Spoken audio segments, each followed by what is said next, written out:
I think this is the extremely charitable, but actually probably quite wrong interpretation of the constitutional change that was announced over the weekend.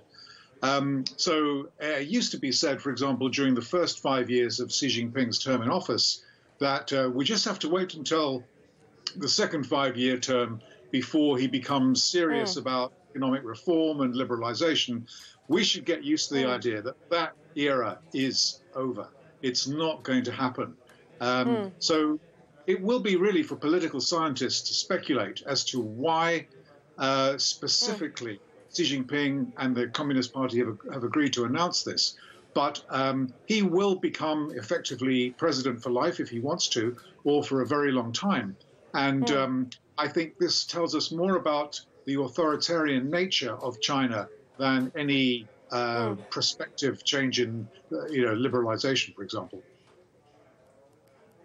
Sure. So if you believe that this is in fact going to mean more consolidation of power, it is going to mean more control in the hands of Xi Jinping, what is the message that investors, foreign investors investing in China, should take away from this decision?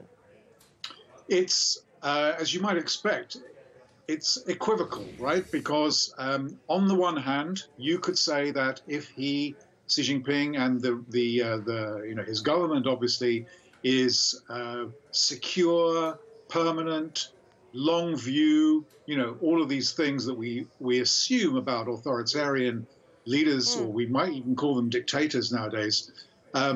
If you assume all these things are true, you could assume that that means more certainty for business. And therefore, since, for example, international investors will be benchmarked more to the Chinese equity market in future because of the admission of the Chinese stocks to the MSCI, for passive investors, you might draw some comfort from that. I wouldn't personally, because I think it's an extremely retrograde and backward step in terms of corporate and political governance. And I think it gives the government license, really, to do pretty much whatever it wants, even more than before. What is the message that neighboring countries should take away from this? I mean, we've had a sort of tenuous equation with China over the last several months here in India. So has the United States. What's the message that governments across the world should take away from this?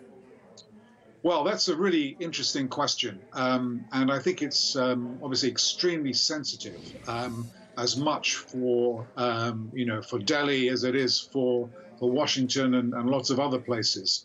Because in a way, the greater authority and confidence that I think the Chinese president will derive from his, extended stay in office, shall we say, actually increases the risk that China will make missteps or errors in terms of its international relations policy. So, as I'm sure in India, everybody is more than aware much more aware than they would be in the Western world, for example, about the string of pearls, ports and facilities, much more aware about the Chinese Navy in the Indian Ocean and all sorts of things going on in what India has traditionally regarded as its own kind of sphere of influence.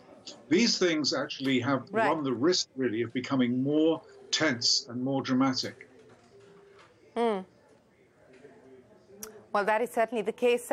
George Magnus, once again, appreciate you joining us here on CNBC TV 18 to explain to us the implications of China's decision to drop the presidential term limit and what that will mean, not just for investors, but for governments across the world. Thanks very much for your time.